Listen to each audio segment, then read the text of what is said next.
I'm Jace Cole Morrison. I bitch about it, so you fuckers can listen. Oh, dearie, dearie, dearie me. Slight delay in the second part of the Resident Evil playthrough. That'll teach me to be shit at video games, won't it? If I wasn't mauled to death by bloody dogs, then you'd have had the full bloody whack. But I did play through a second time, and I saved. I literally saved at the very part where I died, so it is coming. Unfortunately, there's some issues at home with my electric, so it is coming, guys. It is coming. But in the meantime, I thought I would appease you by doing a Morrisonii review on the movie in question, which is Resident Evil. Ooh, yeah, keeping on topic. I wish the fuck I didn't. Sweet Jesus. The only thing that has kept this movie alive in my brain is sweet nostalgia. Oh, the sweet nectar that is nostalgia. The thing that keeps us young and fresh, even though our bodies are slowly decaying and dying. Oh, wow. I felt like one of those fucking zombies at the end of this film. It was fucking painful to get through. It really was. Where to begin? I mean, okay. I mean, the fans of the film are blatantly going to be disappointed. I can sort of see what they were getting at. They can't sort of lean on the crutch of like sort of appeasing the fans all the time. They're trying to stay away from formula and keeping budget, but there's just so much deviation from the video games that main fans aren't going to recognize what the fuck this film is. I mean, just a few, I don't know, a few Easter eggs here and there, or sort of hints. One of the antagonists is called Spence, which is, I imagine, is short for Spencer, who was the architect for the mansion. That was a nice little Easter egg that I noticed, but at the same time, it's not much of an Easter egg because they don't really stay in the fucking mansion, to be perfectly frank. I'm guessing they just didn't have the fucking budget to have a decent mansion with fucking puzzles and traps and, you know, they blatantly couldn't like smash up the nice house that they were like borrowing from a lord or something. I don't know. Yeah, most of this movie is spent in the secret underground lair or like sort of lab.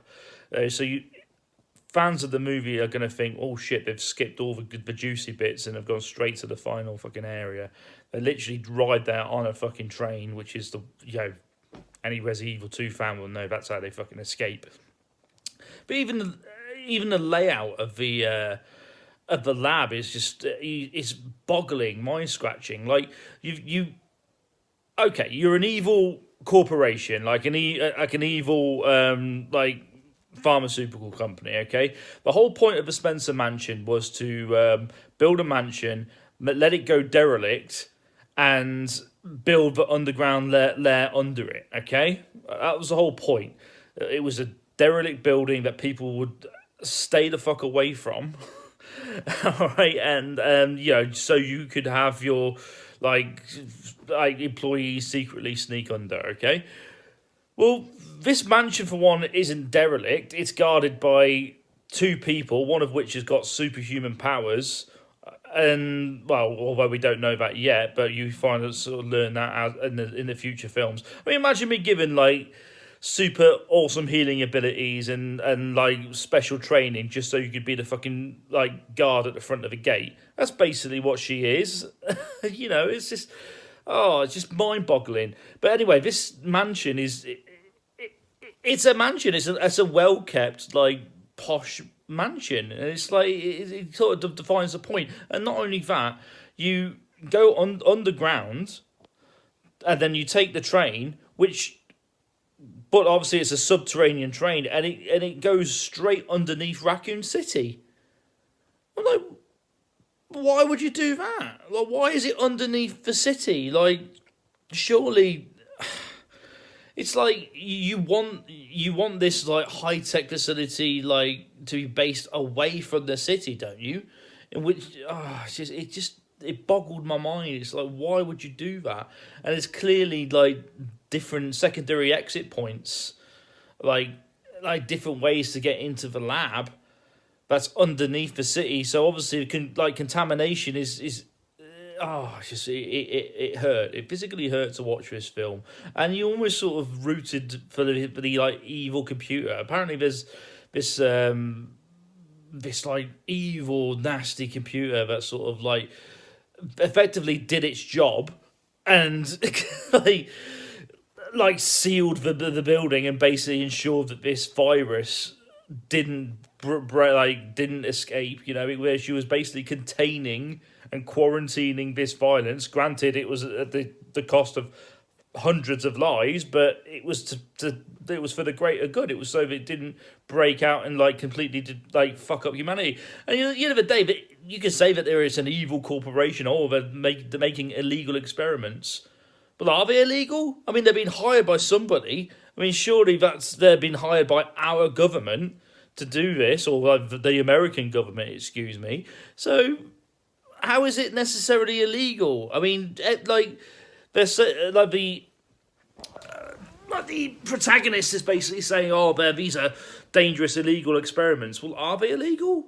How do we know that they're illegal? Why don't you expand on that? Why don't you sort of tell us how and why they're illegal? Because as far as I'm aware, bioengineering, a biochemical weaponry, isn't illegal. As far as I'm aware, unless there's some part of the Geneva Convention I'm completely unaware of. But they just don't expand on that. And the science, if you just have a single grasp of human science, it's just bullshit. It's just so wrong. I know it's a stupid-ass film, but it's just so easily disproved. It's like the supercomputer was saying that hair and skin grow after you die. Well, it doesn't. That's absolute bullshit. That's completely and utterly untrue. It's such simple and easy shit that just can be blatantly disproven if you just look it up on fucking Google. It's just absolutely fucking ridiculous. And it's just, I mean, the action parts were okay. There was a little bit of suspense. The soldiers, the guys that have been sent to shut down this computer, which was a stupid fucking idea to begin with. Why would you shut down the computer that is literally doing its job? Why don't you communicate with the computer? Why don't you actually talk to it and say and ask what the problem is? I mean, why even give it artificial intelligence? Why would you give it the ability to sash you off and keep secrets and shit? Why don't you actually communicate with the computer and figure out why it's put itself under lockdown, why it's doing that? Oh, because no, absolutely ridiculous. No, we're just going to shut down the whole fucking thing and let loose all these fucking zombies and ghouls and fucking monsters. Fucking ridiculous. I mean, the only saving grace this film had was it had a kick-ass soundtrack. Absolutely brilliant. In fact, growing up when I was angsty and had looks and prospects, I used to watch Kerrang all the time, and the Slipknot song "My Plague" was on constantly. You had to dial up the channel and request your songs, and that song was just on all the fucking time on that channel back in the day. And I think the best parts of that film were literally in that music video. The screenshots of the liquor, some zombie shots, all the decent shit, a bit of side boob from Mila Djokovic. And I will say this: I don't like to shit on other actors because they're only doing their jobs. They're only paid. They all know that they're in a shit film, but at the end of the day, they've been given a script, they've been given a bit of money.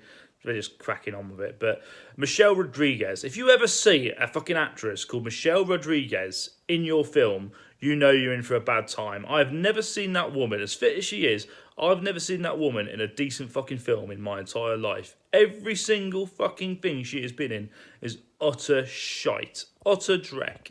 And I swear to fucking God, her performance in this was just so fucking wooden, so fucking generic. Oh my God, she's a South African fucking tough lass. Oh, big fucking whoop. Big fucking whoop. And yet she was so...